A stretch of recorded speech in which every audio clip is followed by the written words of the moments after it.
We are here to bring a new type of news show.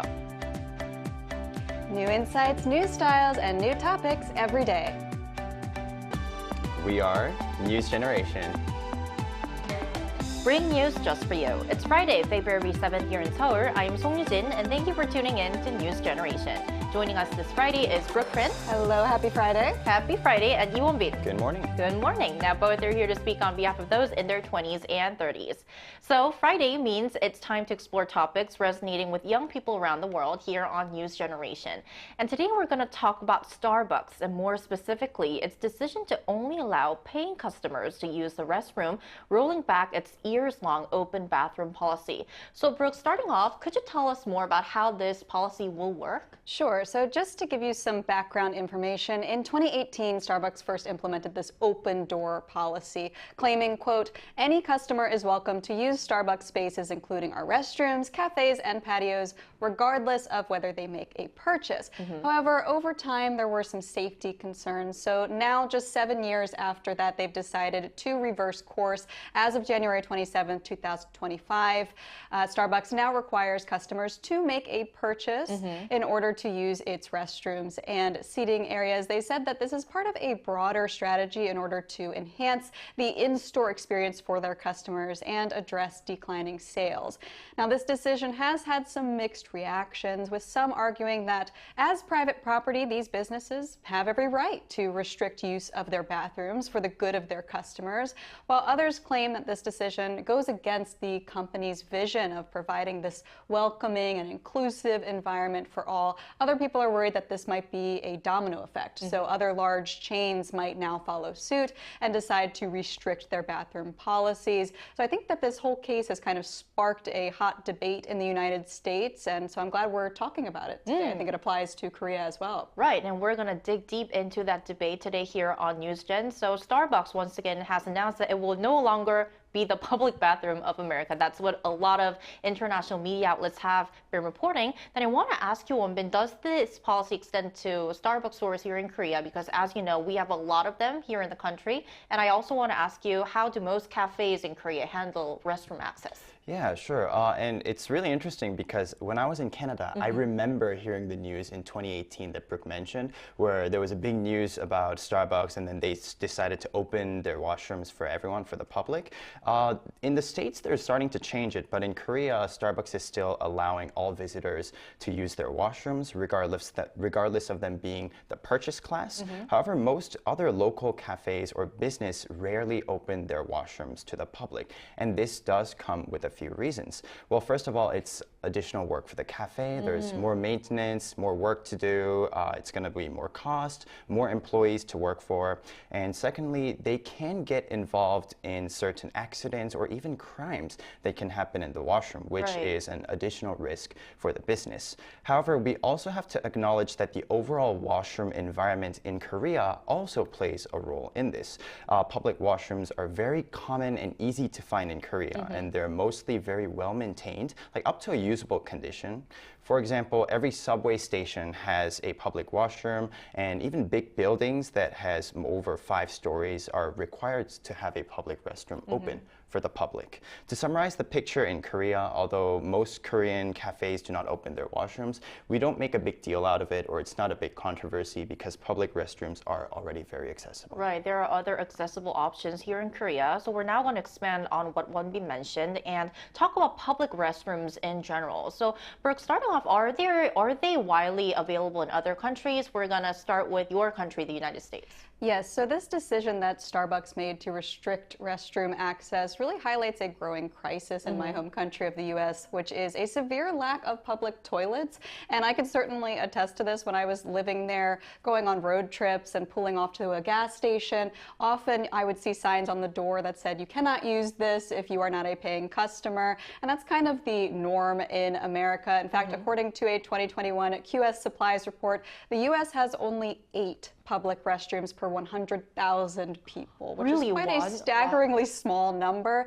Granted, the U.S. is enormous, but still, it's far fewer than Iceland's 56 per 100,000 people. Or if we look at Seoul, which is obviously a city, not a country, but still, Seoul has 1 per 2.5 people. Wow. So very good job for Korea. But in the U.S., with limited alternatives, many vulnerable groups have to rely on private businesses like Starbucks in order to get this basic restroom access. So the shift that they're making could disproportionately impact those vulnerable populations and also strain city resources as places like libraries, transit stations, and other public facilities are struggling to fill that gap. We just don't have the infrastructure in the U.S. And critics argue that this underscores a deeper systemic issue within the country, which is America's failure to provide adequate public sanitation, which is a basic necessity in most nations. However, the thing is, in other places, the trade-off is that while there are enough bathrooms, you have to pay for them. Right. So particularly in places like Europe, so Germany, France, and Italy, you have to pay a small fee to use the restroom from 55 cents to sometimes over $2, which surprised Using me, the bathroom just once? to use the bathroom. So that can add up, especially if you're on like a family trip, Right. you're going there as tourists, you're going to use the bathrooms multiple times. That's eventually really going to add up.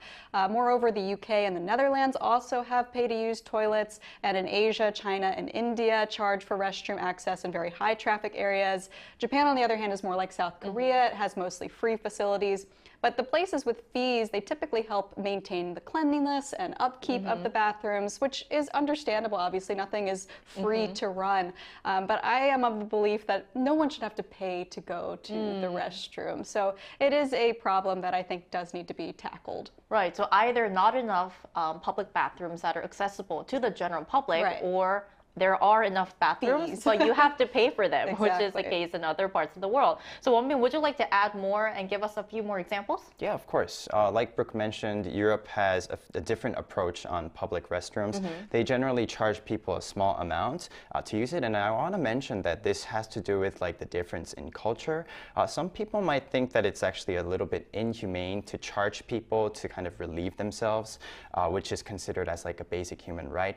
But if you think about it, and I personally partially agree to it. It's actually a good way to keep the restrooms away from people who abuse the facility and people who try to use it as a shelter or somewhat claim it. A little experience that I want to share in Canada is that if you go to little restaurants or businesses, they would usually lock the washroom. And if you want to use the washroom, even if you're a customer who paid, you would have to go to the front desk and then say like, oh, could I get the keys for the washroom? And they would open it. And it's mainly because there would be people who go into the washroom and stay there for much, much, much longer than necessary, for a few hours. Yeah. So it is a big problem. And there are definitely some different opinions about this whole situation in Europe for like paying washrooms. Some say that washrooms should be a basic right for people and should be free. And the opposing voice being that paying a fee is reasonable to save resources and for it to be used responsibly as well. Right, so very valid arguments from both sides when we are talking about this public bathroom access. So we're now going to delve deeper, and we're going to ask what you guys think. Where do you stand on this issue? So I want to ask you, should restrooms be open to everyone, or do you think such restrictions are justified? Well, I think Wonbin brought up some great points. I do think that it's understandable if these private businesses want to protect the experience for their customers, keep them safe and protected and comfortable. That is understandable to me. But I think the debate really shouldn't be, should these private businesses like Starbucks open their bathrooms to everyone? I think the question is, why should they have to? Why aren't there enough public facilities that people have to rely on the bathrooms of private businesses like Starbucks? So for me, I think people deserve access to this basic human right, and we should shift the focus away from private businesses having to provide that service and really ask the question, where are the public bathrooms that are being provided to citizens by the countries themselves? So more options, except not only Starbucks. Right. Right. Now, what do you think, Wonbin? Oh, I partially agree with Brooke, and I have a bit of a different approach to this. And I believe that it's fair, again, it's fair for businesses to limit their use of their washrooms because it's a private property. And I also agree that government should be responsible to provide enough facilities and washrooms for the public. And I think that it can be actually done in a very efficient way if the government and the business or enterprises actually collaborate and kind of work together.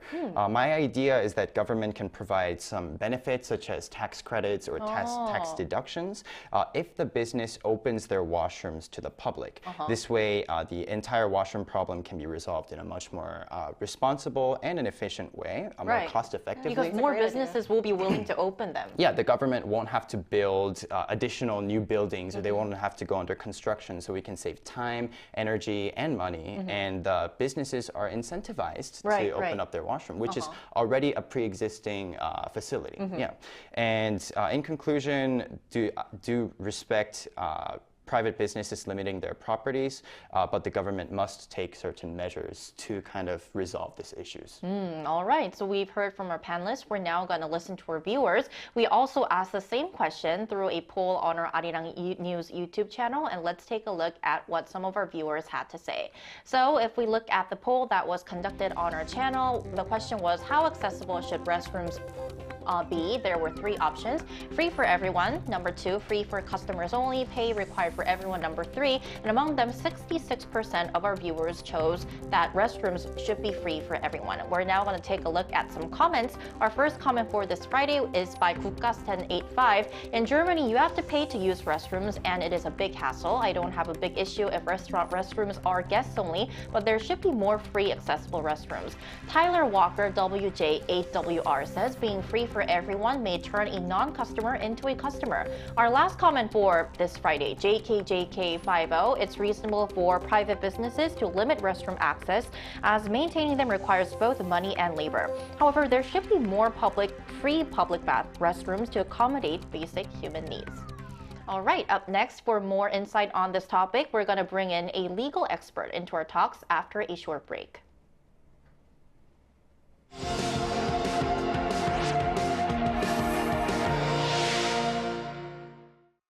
NewsGen wants to hear from you. Go to YouTube and search our channel Arirang News. Click Community and leave a comment down below. Make a new type of news with us. All right, joining us today is Kim Hae-ram, a lawyer based in Seoul. Welcome, Hae-ram, to the show. Hi. Hi, everyone. Hi. Good morning. Thank you so much for your time today. So, Hae-ram, we would first like to ask you, what are your thoughts on Starbucks' recent decision to end its open bathroom policy? I personally view that it's very hard to discuss about topic because Starbucks is not a public service entity, it's a private seeking entity, and then it's a business. So I really value about their decisions making, but at the same time, there is a societal issue to take care of people who have vulnerability, like children or the pregnant women who need the public restroom for their needs. So it's very hard to define which way is better than that. But I can say that we need to find a middle way between them because both parties have very valuable opinions, I think. Yeah, I agree with you completely, and thank you for joining us today. My question for you is, can you tell us about public restroom policies in Korea and other countries? Sure. I think Korea usually considered public restrooms as a public service rather than paid business, unlike the European country. There is the act, the Public Restroom and the Building Acts, which required to public hygiene. A public restroom usage. The purpose of the law is to improve the public hygiene and well-being by setting standards for the installation, use, and the maintenance of those restrooms. The Korean government tried to ensure that everyone is accessible for the public restrooms for free and then without any crimes.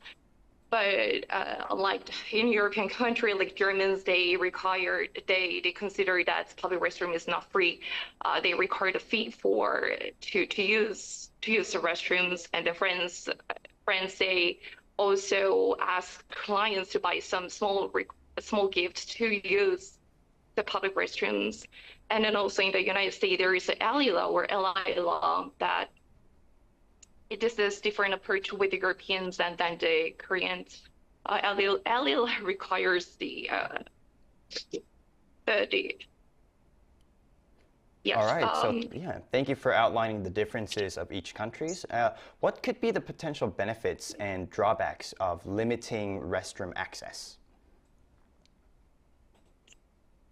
So when it comes to the potential benefit, limited access to public restroom can help business maintain their security and safety because it reduces the risk of misuse, of vandalism, or drug use, or other kinds of illegal activities. Besides the restricting access, business may have more control over the hygiene and cleanliness and not keep their restroom. But at the same time, as the previous mentions, there is a huge drawback. There is a huge societal issue for the vulnerable people who needs like a pregnant women or someone who had medical conditions. So we cannot ignore their needs too. So we need to. I think it might be better to find some policy to keep the balance between them. We allow the business to have their one. We allow the current government can allow the business can have their one policy for to use the restroom, but at the same time there should be some exceptions for the people who needs like women's, children's, or someone who had a medical condition. So a business can charge them for using the facilities, but at the same time, there should be some exception for the minority, I think. A lot of room for discussions indeed. All right, Haram, thank you so much for your time today. We really appreciate your insights. Have a nice weekend. Thank you. Thank you. So wrapping up our discussion today, we would like to offer a bit of a solution that could help end this debate. So how do you think we can strike this balance between business concerns and public access needs when it comes to public restrooms? Oh, well, this is a difficult question, Right. I think. I'll do my best. But I will say after living in Korea now for almost 10 years, I think I've been quite spoiled in this regard. It's very, very easy to find public restrooms here, whereas, like I mentioned earlier, it was very hard in the U.S. To do so. But I think that Korea is setting a great example. We talked about the numbers earlier, 1 per 2.5 people. I think that that should be at least the goal in other countries. Maybe it will be impossible to make that the norm, but they should be striving towards that. Because the problem is whether there aren't enough public restrooms like in the U.S., or they have enough but there are fees to use them, that presents a financial barrier. And our guest mentioned these vulnerable groups. Well, now they won't have access. And this can lead to unsanitary conditions, spreading disease, and it forces people, especially those with medical conditions like she mentioned, or people experiencing homelessness, into unsafe or undignified situations, and no person should have to deal with that. So in my opinion, I think free, clean restrooms should be what we are pursuing. It should be the norm, rather than relying on these private businesses to provide what I believe is a basic human right. Right, because as you mentioned earlier, it directly correlates to one's basic human right. Exactly.